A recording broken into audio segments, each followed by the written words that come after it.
Salam alaikum à toutes, j'espère que vous allez bien, bienvenue sur Islamic Lifestyle. Alors comme vous pouvez voir dans le titre de la vidéo, aujourd'hui je vous fais The Best Pizza, les meilleures pizzas italiennes avec la pâte et la sauce, tout ça. C'est parti, donc moi j'utilise une grosse quantité comme d'habitude pour 10 personnes, donc 10 pizzas, 10 grandes pizzas à peu près. Donc 2 kg de farine, 4 grosses cuillères à soupe de levure boulanger que je dilue dans l'eau, 3 cuillères à soupe de sel que j'ajoute à ma farine, j'ajoute 3 grosses cuillères d'huile d'olive et je malaxe tout ça avec mes mains. Ensuite j'ajoute mon mélange de levure tout simplement et l'eau.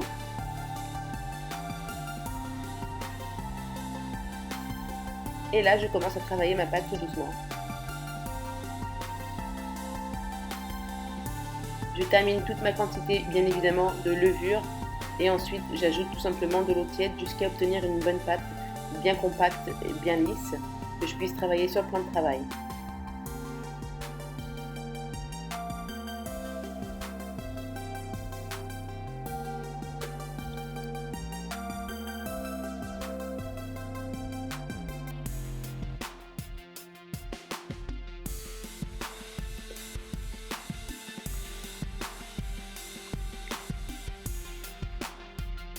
Donc là, vous travaillez votre pâte vraiment pour qu'elle soit bien facile à étirer, à étaler avec vos mains. Vous voyez une texture assez compacte mais à la fois légère. Et vous laissez reposer pendant 1h30 avec un film transparent au contact de la pâte. Très important, bien mettre le film au contact de la pâte. Et vous le réservez de côté. Donc là, on va s'attaquer maintenant à la sauce à pizza, typiquement italienne également. Donc dans une poêle, on va ajouter un bon filet d'huile d'olive.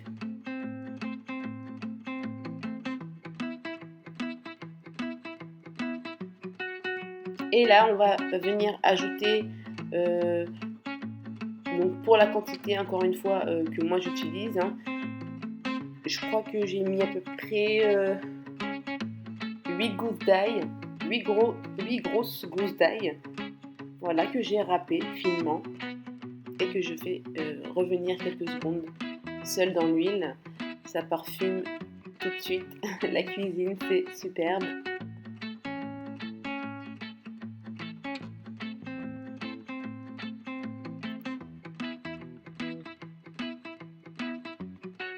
Donc si vous souhaitez faire moins de pizza, vous divisez toutes mes quantités par 2, c'est tout bête.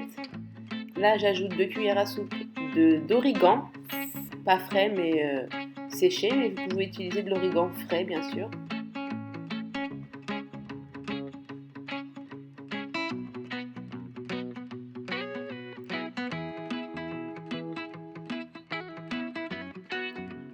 Ensuite, j'ajoute une boîte de chair de tomate parce que j'avais pas assez de tomates. Mais vous pouvez utiliser tout simplement des tomates fraîches. C'est d'autant plus meilleur. Donc comme j'ai mis ma chair de tomate, je vais venir ajouter également les tomates que j'avais, même si j'en avais pas assez, j'en avais quand même. Je crois que j'avais 2 petites tomates, ouais c'est ça. Donc j'ajoute mes 2 petites tomates que j'ai découpées en dés. Et je laisse compoter un peu avant d'assaisonner. Là j'ajoute une cuillère à soupe de sel, une pincée de bicarbonate de sodium, une grosse cuillère à soupe de concentré de tomate.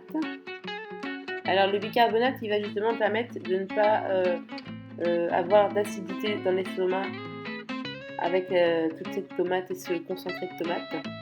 Et j'ajoute une cuillère à soupe de sucre semoule. Voilà, donc ma pâte a bien gonflé, elle est prête. Je vais pouvoir retirer le film transparent. Et tout de suite, vous allez voir comme ça colle, ça va tout de suite dégazer la pâte. Et on va venir donc dégazer encore plus celle-ci. Donc dans un plan de travail que vous aurez bien fariné, vous prenez votre pâte, vous la mettez en boule et là vous tapez avec vos poings pour dégazer le tout.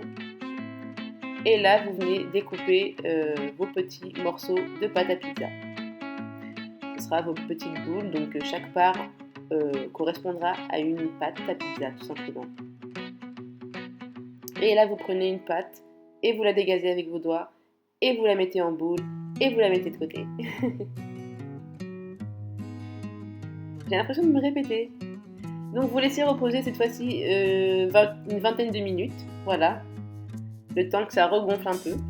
Et voilà, c'est parti, on va pouvoir attaquer nos pizzas. Donc je vais vous montrer différents types de pizzas, mes préférés. Donc vous étalez avec vos doigts, vous dégazez avec vos doigts, vous étirez la pâte avec vos doigts. J'insiste bien, ne pas utiliser de rouleau à pâtisserie, ça va vraiment déstructurer la pâte et on va pas avoir cette texture tant voulue de la pâte à pizza italienne. Donc je sais que c'est pas évident, mais normalement ça devrait le faire, croyez-moi, si j'y arrive, vous y arrivez. Donc une fois la pâte étalée, vous utilisez la sauce qu'on a concoctée ensemble. Et là vous venez garnir avec un peu de dés de jambon. Ici c'est du jambon de poulet. Quelques dés de mozzarella. Du fromage à pizza, le fromage à pizza qu'on trouve dans les grandes surfaces, et quelques olives.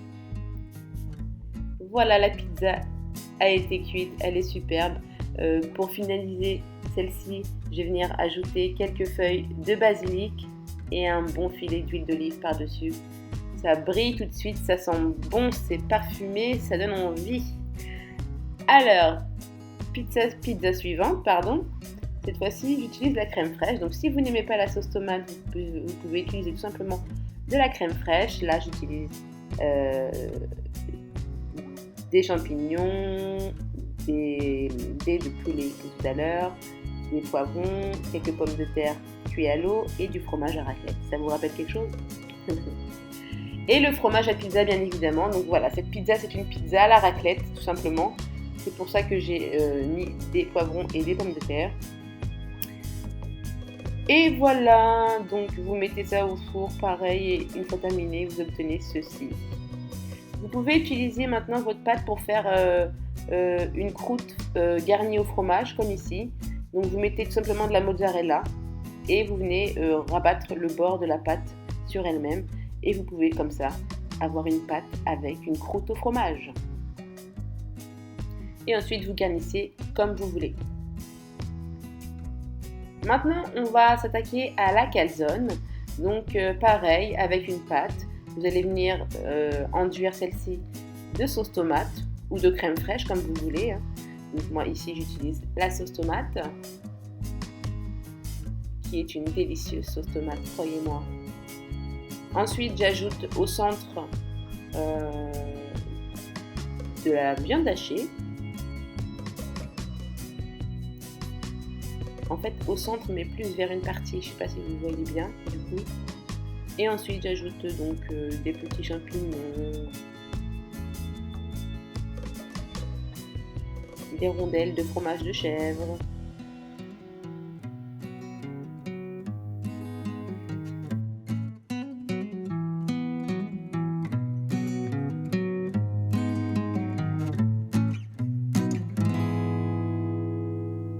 J'ajoute également de la mozzarella.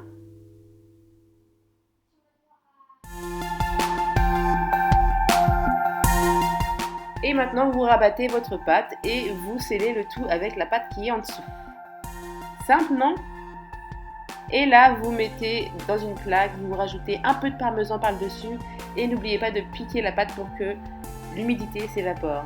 Voilà, j'espère que ça vous a plu. N'oubliez pas de cliquer sur j'aime. Et je vous dis à très très vite sur Islamic Lifestyle. Ciao ciao!